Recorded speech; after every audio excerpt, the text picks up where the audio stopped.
Hi, this is Greg for the Rebuilding Faith online community. I joined the community because I was burned out on the way the churches we had attended were being led. They were closed-minded, too much church politics, and it seemed the American church was getting away from the teachings of Jesus and they had other agenda. Found that Jeremy, through Rebuilding Faith, offers new insights and a more open way of learning about Jesus and living out our faith. The best part about my experience in the community has been finding out there are more folks that have had similar experiences within the organized church. Welcome to another episode of Rebuilding Faith. These are 10-minute Bible messages for people with questions and doubts. And today we're going to continue we've been looking at this ongoing argument that Jesus has with religious leaders. He was at odds with the religious people of his day, or to quote a conservative ad campaign right now, he gets us.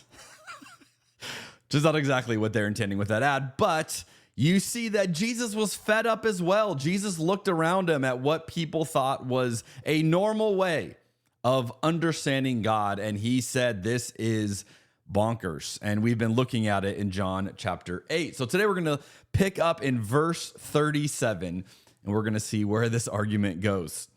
Jesus says, yes, I realize that you are descendants of Abraham, and yet some of you are trying to kill me because there's no room in your hearts for my message. I am telling you what I saw when I was with my father, but you are following the advice of your father. Okay, interesting little twist here. Jesus is setting up a parental conflict here, and any parent knows this trap, right? When your kids pit one parent versus the other parent to try and get what they want. And so Jesus is playing a little bit into that image of there are different parents here and different parenting styles. Each style has different outcomes. One parent lets you have more cookies than the other parent, so you go to that parent whenever it's time for dessert. And so people had started to do this. They had started to pick and choose what they actually wanted and then figure out who's going to allow me to have that. Now, I think we're seeing the same exact split in Christianity today. Much of the momentum, the movement, the growth of Christianity, certainly in America, is toward Christian nationalism, which I would argue, as would many others, that this is actually antithetical to the actual gospel of Jesus. This is antithetical to everything Jesus taught and Jesus modeled, and yet this belief, this movement calls itself by the same name and refers to itself as Christianity. As the Christian ethicist Dr. David Gushee has argued, he has said it is not fundamentalist Muslims who today are serious candidates for federal and statewide offices in the United States. It is Christians who are positioning themselves to remake our 240-year-old democratic and church and state arrangements. If you're paying attention, the people rewriting our government, changing everything, trying to rebuild something new, are not foreigners from another country. These are Christians within our own country. They are the ones trying to create something different.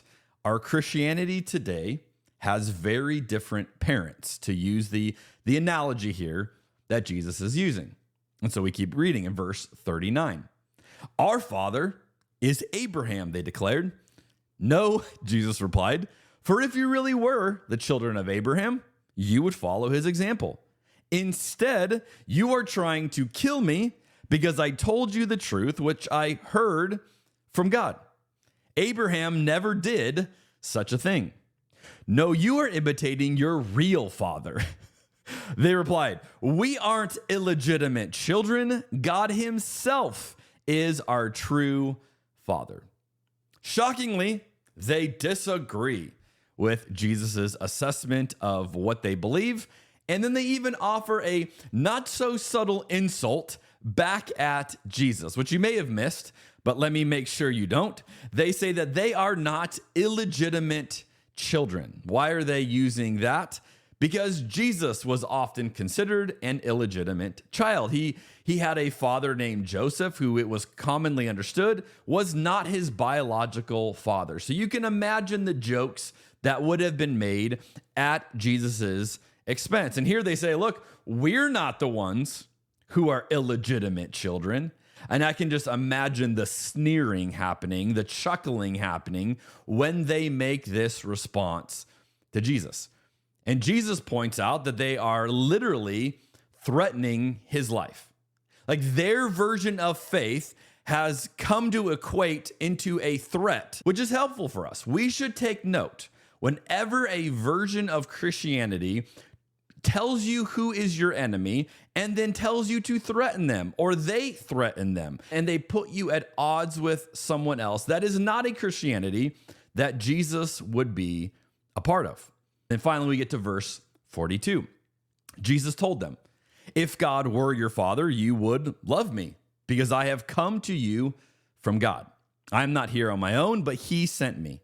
Why can't you understand what I am saying? It's because you can't even hear me.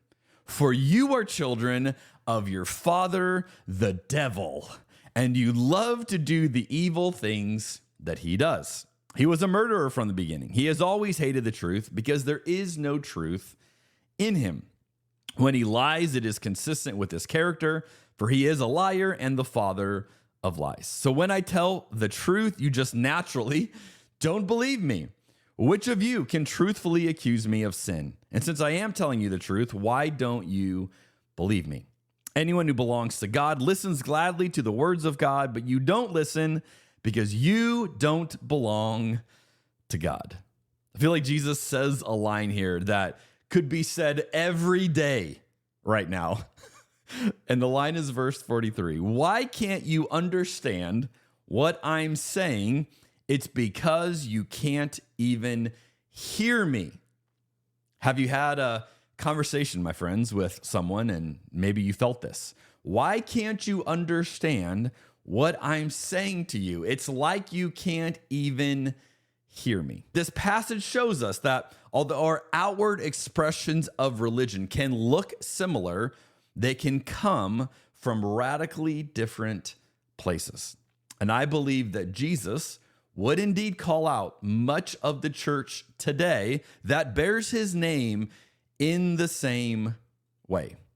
The scientist and Christian Catherine Hayhoe has said it like this: for most of us, the value of belonging far outweighs the value of attaining new information, especially if publicly accepting that information and speaking up might lead to a negative outcome, an argument, the cold shoulder, or even ostracism from your social group. And so instead of figuring out, Jesus, what are you calling us to? How do we live that out? We have instead gone into these tribes where we have these identities, and they're often political identities, and we say, this is who I am. And then we try to fit our faith inside that identity. But the moment you sense, hey, Jesus is telling me something that doesn't fit with what my group is saying, you are at odds with your group. And as Catherine points out, you have to make a decision. Are you going to be willing to receive whatever pushback you might receive from actually following Jesus, or will you go along with your tribe, which is always the easier thing to do? So let me give you this takeaway from this passage today, that lineage isn't claimed, it's displayed. We can quote all the Bible verses we want. We can say all the right things about our beliefs. We can attach it to whatever doctrines and institutions we want to make it sound valid. But if it doesn't look like the person of Jesus, then it's actually coming from a different parent. And as Jesus saw with the religious leaders of his day, just because someone can claim all the right things and claim the same source doesn't mean it is actually of God. So the challenge before you and I always is, rather than going to a tribe, going to a group, is say, Jesus, what are you actually inviting us to believe and to do? And how can I follow you in a way where my faith actually looks like you? I'll see you next week on Rebuilding Faith.